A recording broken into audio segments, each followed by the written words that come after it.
बिस्मिल्लाहिर्रहमानिर्रहीम। अस्सलाम वालेकुम स्टूडेंट्स। तो आज हमारा जो न्यू टॉपिक है वो है मिड ब्रेन के बारे में। पहले आपको हमने समझाया था फॉर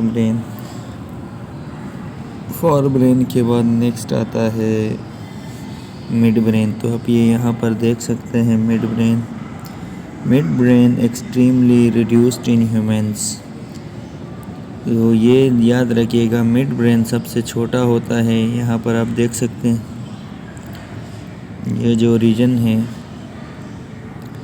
यहाँ पर ये मिड ब्रेन है जो कि सबसे रिड्यूस्ड पार्ट होता है। ये हमने बताया था, ये सेरिब्रम था जो largest part of the body था, और उसके बाद सेरिब्रम के इधर ये रिड्यूस साइज़ है, इसी को मिड ब्रेन कहते हैं।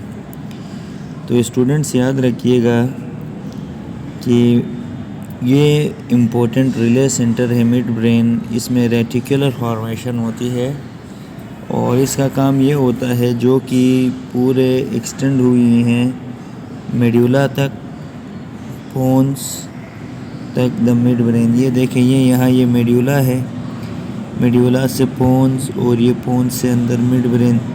तो यहाँ तक ये इसकी जो रेटिकल हैं या लेयर्स हैं वो फैली हुई हैं। तो यहाँ तक इसका ये इलाका होता है and into lower region of the fore brain, और यहाँ तक कि ये फॉर ब्रेन के लोअर रीजन्स में भी पहुँच चुके हैं। अब जो रेटिकुलर फॉर्मेशन का काम ये होता है, एक तो देखें ये जो हमारी स्लीप है, जो हम रात को सोते हैं सुबह उठते हैं, एरोजल, ये दोनों इसको कंट्रोल करने वाला मिड ब्रेन है। इमोशंस को, जैसे हमें कभी कोई चीज़ पर गुस्सा आता है, कभी दुख होता है, ये इमोशंस में आता है। फेयर हो गया, लव हो गया, तो इनको भी यही कंट्रोल करता है। मसल टोन, अभी देखें जो हम फूड खा रहे हैं डाइजेस्टिव सिस्टम में जो मसल्स के थ्रू जा रहा है, जिसमें पहले क्या होता है, ये अंदर आता है, फिर ये अंदर कंप्रेस होता है, फिर नीचे, फिर ये रिलैक्स होगा, इसको मसल टोन कहते हैं। तो ये हो रहा है सर्टेन मोमेंट्स एंड रिफ्लेक्सेस, और मोमेंट्स जो हाथ या पैर जो वॉकिंग करते हैं, ये भी मिड ब्रेन कंट्रोल कर। रिफ्लेक्स और रिस्पॉन्सेस हैं जो सडनली हम दे रहे होते हैं, तो उनको भी मिड ब्रेन कंट्रोल करता है। अब बात करते हैं स्टूडेंट्स हाइंड ब्रेन की। तो हाइंड ब्रेन सबसे, देखें ये जो सिस्टम आपको नज़र आ रहा है पीछे, ये हाइंड ब्रेन का इलाका है। इसमें मेड्यूला, पोन्स और सेरिबलम आता है। ये आप यहाँ देखें, ये मेड्यूला है, ये मेड्यूला के ऊपर पोन्स होते हैं अबव, और ये जो रीजन है स्टूडेंट्स, ये वाला ये सेरिबलम कहलाता है। तो याद रखिएगा, मेड्यूला कंट्रोल करता है सेवरल ऑटोनोमिक फंक्शन जो ख़ुद से हो रहे हैं, जैसे बच्चे ब्रीथिंग है, दिल का धड़कना है, हार्ट रेट है, ब्लड प्रेशर, जो ब्लड हमारे ब्लड वेसल्स में फ़्लो हो रहा है उसका प्रेशर, इसको भी कौन कंट्रोल कर रहा है, मेड्यूला कर रहा है।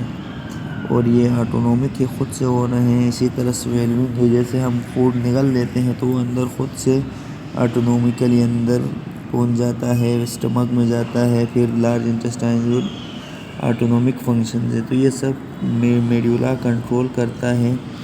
और ये मेड्यूला, ये जो ग्रीन से दिखाया गया है, ये मेड्यूला है नीचे। उसके बाद स्टूडेंट्स पोन्स की बात आती है। पोन्स, ये देखें, ये जो रीजन है बीच में, ये इसको हमने मेड्यूला कहा, और यहाँ पर ये जो रीजन है इसी के ऊपर ये पोन्स कहलाते हैं। तो आपको जगह पता चल गई। अब इसका फंक्शन देखें।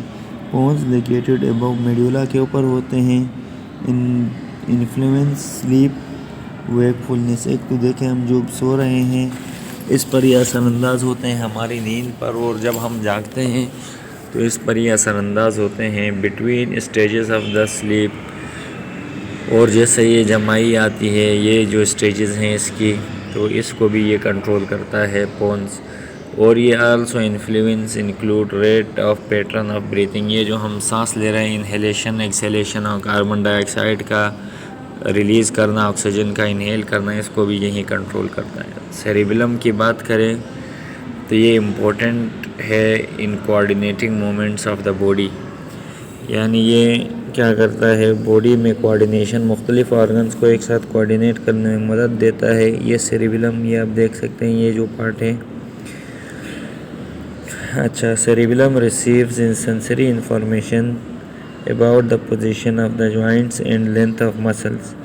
ये मसल्स से और जॉइंट्स से यहाँ पर सेंसरी इंफॉर्मेशन ये रिसीव करता है। और जो चीज़ें हम सुनते हैं ऑडिटरी, यानी जो साउंड सुनते हैं हम, या विजुअल सिस्टम है, कोई चीज़ें हम देखते हैं, तो ये सारी इंफॉर्मेशन को कौन कंट्रोल कर रहा है, चाहे वो विजुअल देखने से रिलेटेड हो, ऑडिटरी सुनने से रिलेटेड हो। ठीक है स्टूडेंट्स, तो ये सब सेरिबेलम कंट्रोल करता है।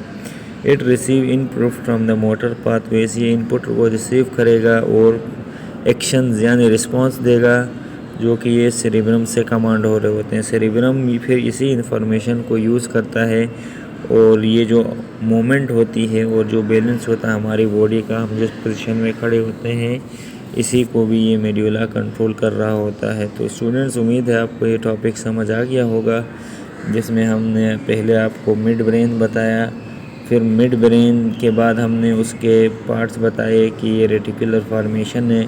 फिर हमने बताया ये रेटिकुलर फॉर्मेशन कहाँ तक फैला हुआ है, मेड्यूला से पोन्स, पोन्स से फिर फॉर ब्रेन तक ये फैला हुआ है। इसके फिर फंक्शन भी बताया। फिर हमने हाइंड ब्रेन बताया, फिर उसके मेजर हिस्से बनाए, 3 मेड्यूला, दूसरा है पोन्स और तीसरा सेरिब्रम। पहले इनके नाम बताए, फिर इनकी लोकेशन भी बताई आपको, मेड्यूला, पोन्स और सेरिबेलम की, फिर उसके फंक्शंस भी बताए। तो ये आपने याद रखना है, क्योंकि ये पेपर में आ सकता है और ये इम्पोर्टेंट है। अक्सर शॉर्ट नोट में भी आ सकता है या लॉन्ग में पूछ सकते हैं। तो उम्मीद है आपको समझ आ गया होगा।